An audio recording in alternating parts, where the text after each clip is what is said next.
Hey guys, how's it going? So today we've got two things going on. First off, I am standing in the barn because that is where our Color Blends bulb order is. We're gonna get into this big old crate right here, and I'm hoping to find our amaryllis bulbs. To be quite honest, I don't even know if they were included in this shipment, so we'll see what we find, but my hope is that we do find those and we get them planted this afternoon. The second thing that we've had going on all day, and Erin is capturing this part of our projects today. It's not really our project, but it is going on here. Natural Tree is here, and they are going tree by tree on our property. They've been here a couple of times earlier this season doing the same thing, and they are thinning out trees and cutting out any dead wood. They've already made it through several kind of close to the house. In fact, you can see right out the door, there's one of their trucks. I'll just give you a peek quick. They're working on the ash tree and the golden rain tree right on the other side. Whole bunch of business going on. So Erin is going to be capturing as much of that process as he can, and he'll be talking through kind of what they're looking at, what they're looking for, and so on and so forth. But at this moment, I really want to cut open into this pallet. First and foremost, whenever we make a bulb order, if you order a certain amount, like I don't know how many are in this crate, I did peek in here, and these are Sana tulips, which we've had before. Highly recommend this variety. They are so beautiful. But if you order a certain amount, you get them in these crates, which we use the heck out of around here. I love it. So this whole pallet's full of them. Ooh, packing list enclosed. And this one, that's one we need to get into.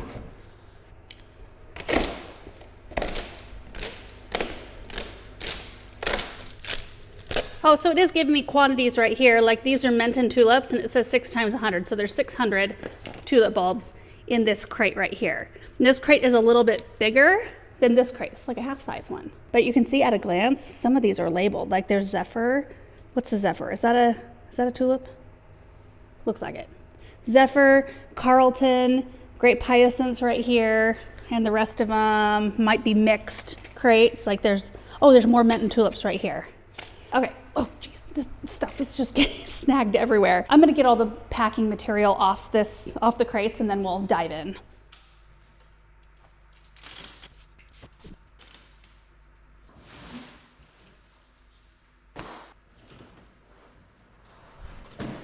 Huh, we've got some merch in here. Here's a look from the top down. Looks like they've sent a sweatshirt. That's the back. The Color Blends logo on the front. And t-shirt. Oh, a long sleeve t-shirt. The Color Blends logo down the arm. Oh, and then a whole bunch of stuff. Oh, look at these napkins. Those are pretty. Kleenexes. What is this? Oh, a bottle opener. Oh, growing bulbs in the natural garden.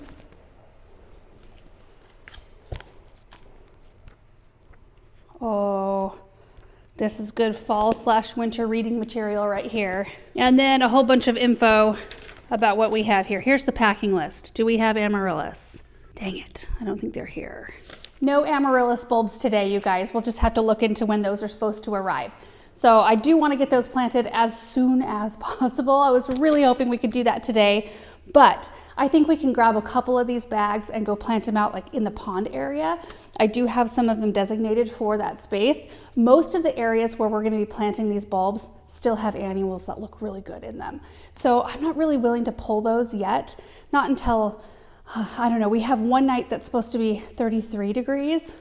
After that, we might be a little closer to pulling them, but I think I just want to wait this year until the annuals completely peter out, and I'll show you what I mean when we go out there. There's still some gorgeous stuff, and then we'll plant later. We can totally plant later. It takes a long time for the ground to completely freeze. And honestly, it's better for bulbs to get into the ground when it's cold anyway. There's been an occasion once or twice where I've put them in the ground a little bit early where it's still pretty warm out, and I've had them come up, like tulips come up out of the ground, and then the leaves have to stay all winter and they get all brown on the tips, and the next spring they do pick up and grow and they bloom just fine, but those leaves with the brown tips never repair, and so they look a little bit bad. So anyway, it'll all work out. You know, we can run through the varieties real quick. I did put together a video this summer when I put this order together, just running through the different varieties, but it's fun to look at pictures. So let's pop them up on the screen. We've got for tulips, Bella Blush, Best Purple, Blushing Lady, Menton, Bakery Lilac Wonder, I think that's a tulip, right? And Persian Pearl, possibly, and Zephyr, and then of course the Sana on the ground. And then for daffodils, we have Sherborne. Ice Follies, Carlton, and Thalia. And then we've got some leucogems. Summer Snowflake is their name. They are awesome. They bloom late in the season, like kind of around the same time that the alliums are blooming, and they get taller than like normal daffodils, but they have daffodil looking foliage, but their blooms come up on these long arching stems, and then each stem has several little blooms on it that look like snowdrops. They're just in giant form that bloom later in the season, and they come back year after year out in our south garden without fail. They're just an awesome one. I think we'll work on planting those today. We have 300 of those, so that'll be plenty to do this afternoon. We've also got snowdrops, grape hyacinths, and Spanish bluebells. Did I miss any? I don't think I did. Then of course the amaryllis, and I think we've got 5 or 6 varieties of those coming. And this really was the best place to just drop them off. It's cool in here and it stays consistent, and they're kind of out of the way. So we'll just take a little bit at a time. I'm actually thankful because I can see, I think these are leucogems.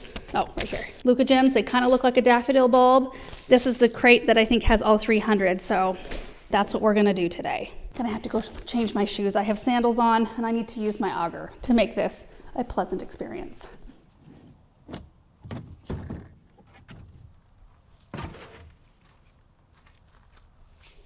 Okay, so we're gonna use our 3-inch auger for this project. You could probably use the 2 for a lot of the bulbs, but I feel the most comfortable with this one, having a little bit of extra room.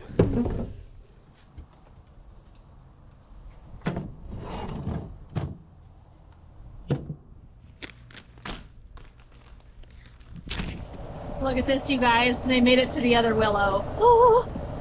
There were a couple of big dead branches that I couldn't reach earlier this season when we took after it.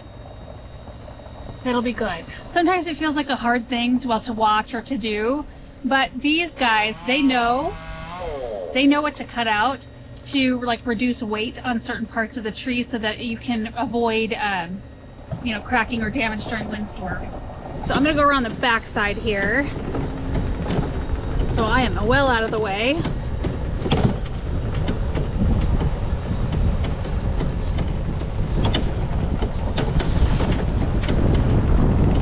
Okay, I want to take you guys in front of the pond so you can see what the annuals are looking like still. Also, I realized that my mic died at some point, so I apologize if the audio was bad there for a few minutes. But let's walk through here and take a look. Look at how beautiful.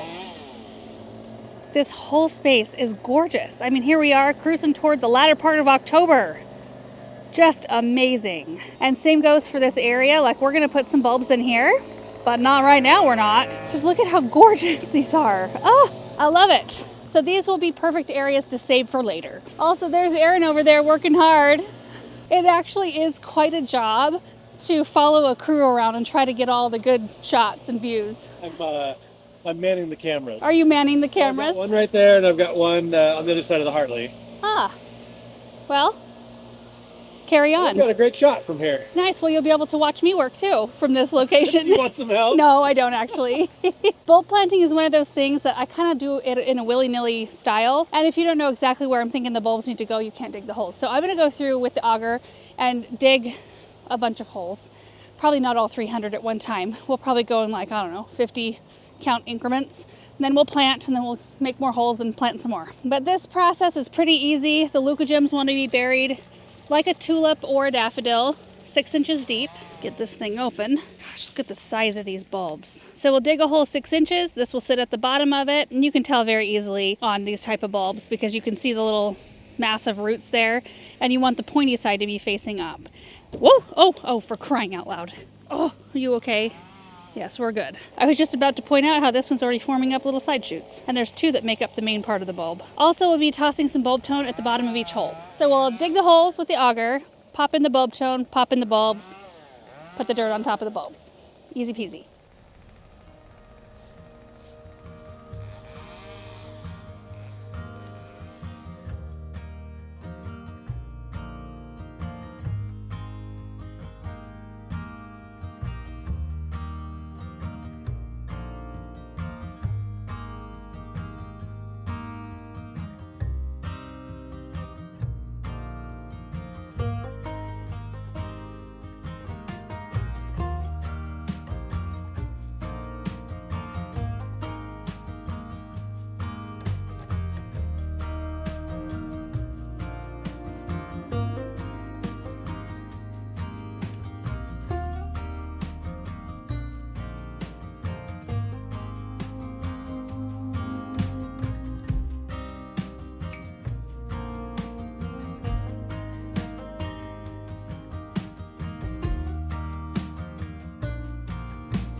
Yeah, there's no way a 2-inch auger would have been sufficient for the size of these bulbs. 3-inch auger worked perfectly. Also, I got my math off somewhere. I had exactly the right amount of holes for the amount of bulbs in this bag. So I'm guessing actually some of the bulbs just separated themselves inside and created more. So I, can get off counting, but by 8, that's quite a lot.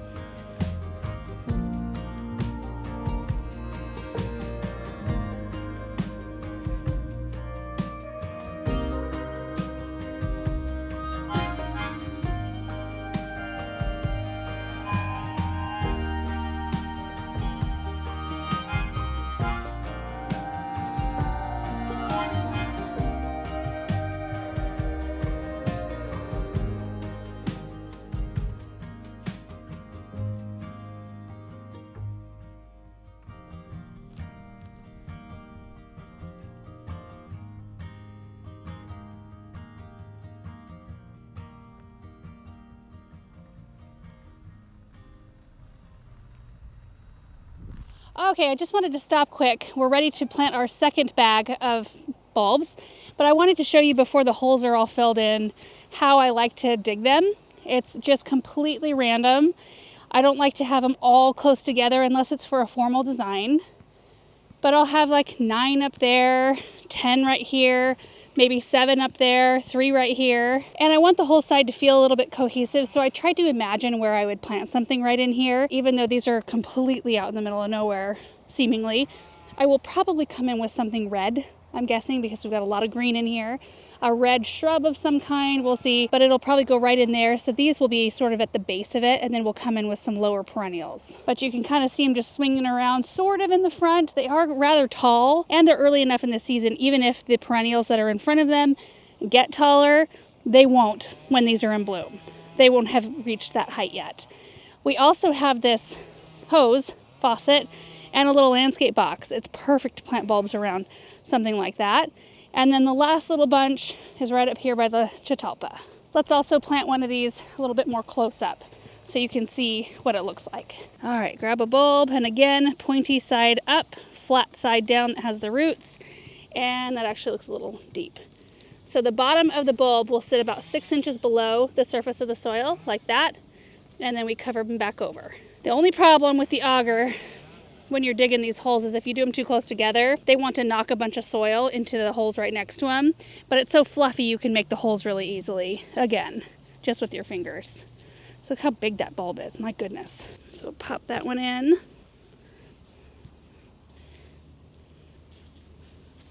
Now, if you look at your forecast and it's going to be dry for the foreseeable future, it is a good idea to water these in. We are expecting rain in a couple of days, so they should be just fine with that. Usually they don't need much, if at all, in the fall. The winter moisture will be sufficient, and they'll just pick up and start growing in the spring. Okay, we'll see how close I got my count.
And that's what it looks like when it's all done. You can just see all the areas that are roughed up in the mulch, which actually makes it easy to see where drip needs to go.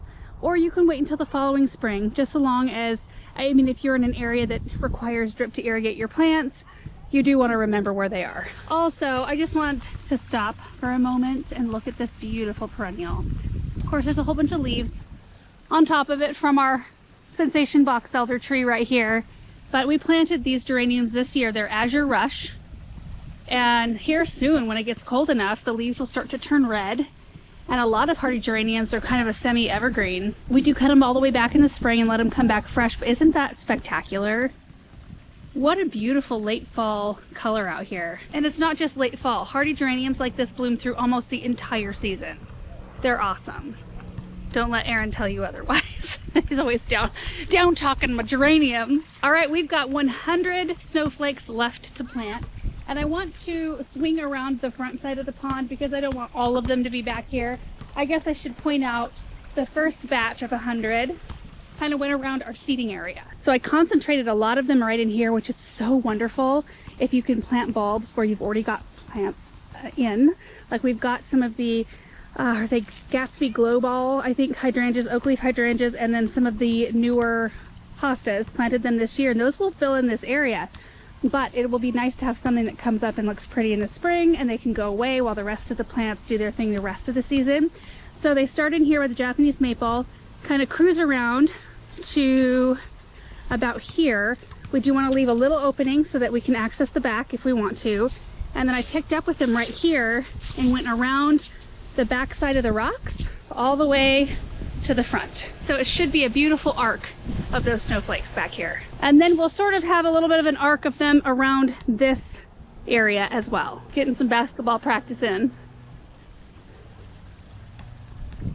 Oh, almost! Oh, very good, Samantha.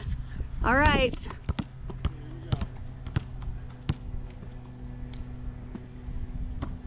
Oh, that was so close. You want to try one more time? Hang on. Samantha is dribbling. Good job, baby. I cannot do this.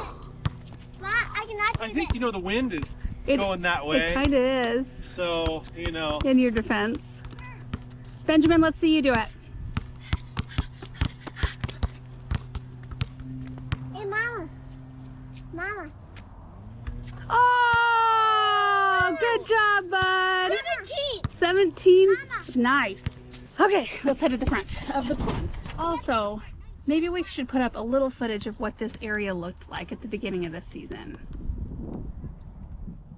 because it looks wildly different now. It looks so good. The grass has grown in just gorgeous. I mean, there's little spots here and there where it's a bit thin, but it will fill in.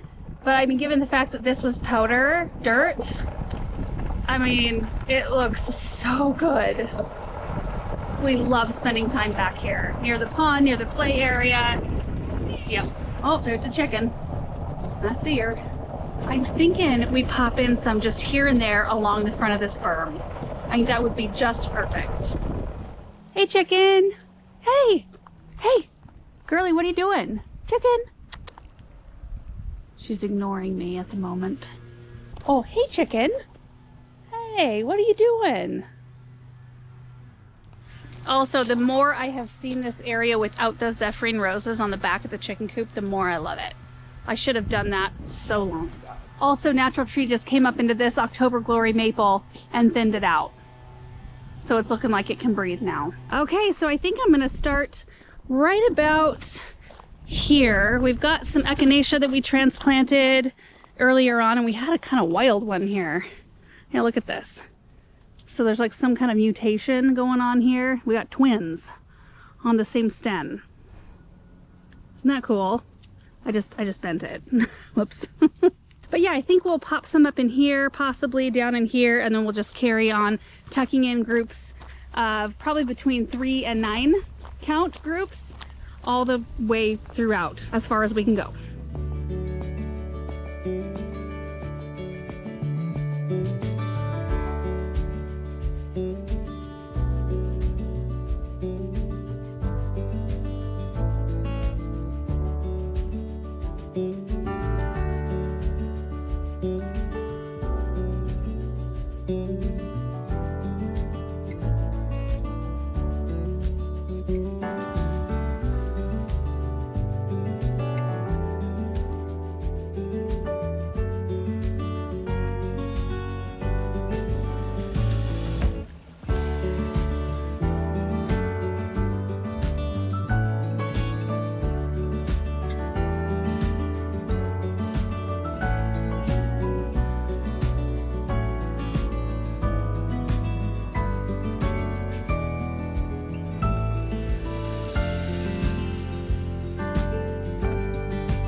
All right, guys, we got it done. 300 bulbs in the ground. We've got a lot more to go, but I think our planting window is going to be pretty nice, or it seems that way at this point. The weather has been so great this fall. So that last grouping of bulbs, all over the place.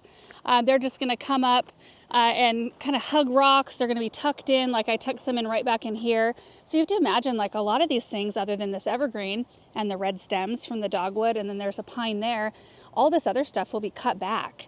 So it'll be so nice to have some things come up in the spring through here. I can't wait to add more too. So we'll have the snowflakes and probably some daffodils and some other things. I'm trying to stay away from more formal looking plantings in this area.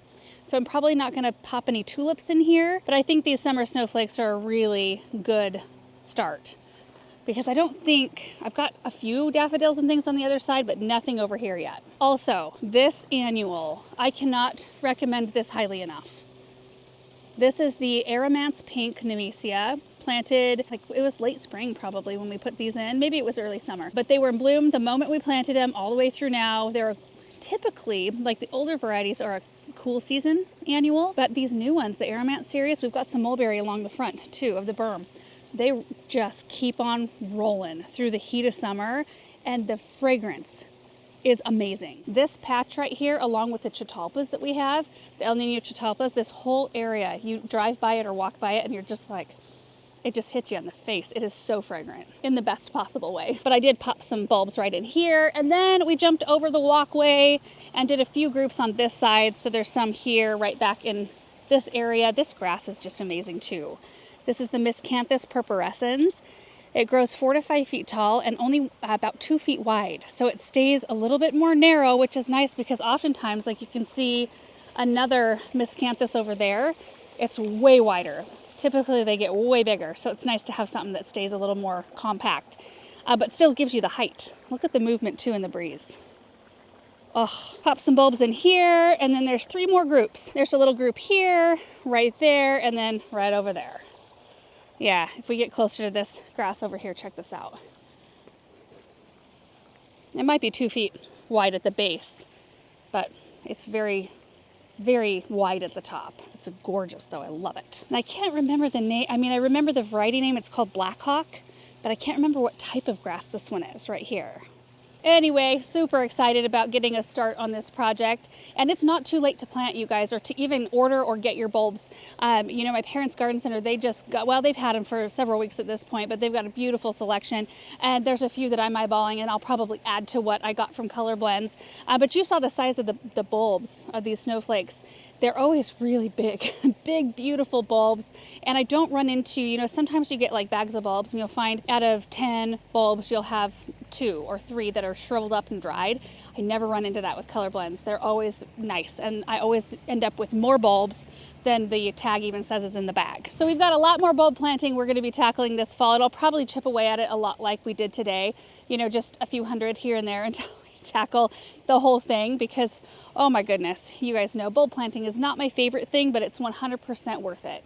It is worth the effort and the time to do it. And once you figure out what bulbs naturalize and come back really faithfully every year, that's always nice too. I usually, unless I'm kind of going to sort of treat the tulips as annuals, I usually steer away from doing a lot of those in our flower beds, or I steer away from it now more than I used to, because most of them don't naturalize and come back as strong from year to year. And it's probably different in different zones, but that's my experience. Anyway, that's it for my part of the project today. So now we're gonna share whatever Erin has captured of all the tree pruning. They're still going for it right now. So anyway, thank you for watching my part of the video, and enjoy the second part.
Okay, Natural Tree has left, so let me show you what they have done. What I asked them to do was just to kind of like thin out trees, take out any dead wood, stuff like that. So they started on the willow, which I don't know how happy Laura's gonna be about that. Okay, I've got kind of a wide angle lens so that you can see the whole thing in one shot, but you know, it doesn't look as good as it did, but I think it's okay. And I think that it's important to thin out trees because if you don't do that, like from this angle, this is pretty. You know, that's a good looking tree. But yeah, if you don't thin them out, I think that you can run into some issues and branches can get too heavy, and then, you know, we get heavy winds and they can fall down, and we definitely don't want that. So they just took out anything that was dead, and I think they actually did a pretty good job with this. I think it's probably a little bit more thin than Laura would like, but I think it'll end up making a healthy tree in the long run. Okay, next they took after this golden rain tree. And you know, I had a camera that did a time lapse. I'm not sure you can really see a whole lot of what they did. There was a ton of dead wood all throughout the inside of this tree, and they just took it all out and kind of thinned it out from the inside sort of, and it looks way better. It looks really, really good. What I should have done is I should have taken video of what the inside looked like in this tree before they started. But, you know, when we first moved in, I actually kind of hated this tree, and I still don't like it, but because of how messy it is, but it's kind of undeniably pretty, I guess, with the multi-trunk. I like it a lot more now than I did. It is pretty cool to look through all the branches. So we'll keep it. It's nice. Okay, so that was the second thing they did. Let me show you the third tree. This is our ash tree that has boar damage, and you know, this tree is just like, kind of feels like it's begging to die, but it's a good enough sized tree that I really don't want to take it out. I mean, I don't know. So they took out a bunch of dead. We lost a big branch in it to a windstorm this summer, actually. It provides so much shade, especially on this side. We park gators and stuff underneath here, and it's really nice to have that shade right there. And you know, it shades the chicken coop, so I definitely don't want to take it out, but I think it will fall down at some point. Check this out. So like, this is an example of what we've got going on. This is not good. So we kind of tell the kids like, maybe don't play right underneath this branch, but if it's gonna fall, you know, it's just gonna fall into the driveway right here. So hopefully there's not like a vehicle underneath it when it does go. We definitely, whenever we get windstorms, we move vehicles and gators and stuff like that away so that nothing could potentially get crushed. Okay, this October Glory was another thing that they pruned. It just looks a little bit more airy in the middle. They didn't do a ton to it, but they did trim up these. And I did actually take a little bit of video of what these looked like before. These are Pacific Sunsets. And I think that they're supposed to get somewhere around 35 feet tall in the end. We've got 6 of them, I believe. And they were getting really kind of wild on the edges. And I told them that I wanted to prioritize the leader because I want to get as much height out of these as possible. So they left, you know, some of these at the top, but trimmed off some of the side branches. So hopefully we can get a really good strong leader out of these. Now these two in front, we planted these just recently, like within, I think these were planted maybe like a year and a half ago. And then the all other 4 trees were planted 3 years ago. For whatever reason, this one is putting on a lot of seeds. I'm not sure that we knew that when we planted these, but they definitely have a lot of helicopters. At least this one does. This is the sort of little, more of an odd shaped one. They've been growing well though. And I like that these have a really nice, deep, rich green during the season. They're a little more brown now, and then the seeds make it look like they're even more brown. But overall, they're good trees. I like the Pacific Sunset. It's a maple, by the way. Okay, and then the second to last thing they did was this weeping willow. And this doesn't look too bad. It definitely is more airy, but I think that's necessary. I think you kind of have to open it up from time to time and let it breathe. It looks pretty good. It's a good looking tree. It was kind of suffering a little bit at the beginning of this year, but it's looking great now, honestly. Weeping willows are very pretty trees. Isn't that cool? It's too bad that they're so susceptible to boar damage. Okay, and then the very last thing they did, which I only got a little bit of footage of, but I was noticing that up here, it was getting really kind of bushy, and there were a lot of competing leaders. So I asked them to sort of thin that out a little bit. These are autumn blaze maples that we planted this like early this spring, and they've done well. They've kind of browned out because I think they're stressed, I'm sure, being first year planted trees. But we got this like 2.5-inch caliper, I think. And I was so pleased that we were able to find autumn blaze trees as tall as these are. You know, they're very thin, but the idea was we were trying to match these other autumn blaze down our lane. And I think that these are gonna fill out eventually to the point where you wouldn't necessarily know right off the bat that they're from a different batch as all these down the lane. Okay, I'm switching back to a non-wide angle lens. I think our lane is actually looking really good. So here's a side-by-side of a new one versus an old one. I've had some reservations over the years with these autumn blaze, but ultimately I think they are gonna be a really good tree for this spot. Some of my reservations have been that autumn blaze are kind of known, and of course I didn't know this when we planted them, but they're known for having kind of really sharp, like V crotches. Instead of the branches coming straight out, they end up kind of like wanting to go up, if that makes sense. So that ends up making for like really weak, you know, V crotches, and that's not great for trees. So you have to be sort of careful, and you have to make sure to cut any out, which, to be honest, we didn't do that great of a job. So we'll see how they do going forward, but you know, that's been a complaint, I think, of autumn blaze trees, autumn blaze maples, is that they have kind of like weak unions. I'm not even sure I'm using the correct terminology, but I think you know what I mean. And check out that lawn. Man, fall is just the best time for the lawn. I don't know why, but I love this lawn so much.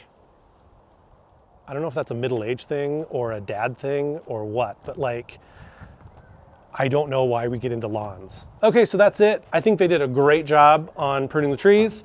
And I don't know if Laura already ended the video or not, but thanks for watching.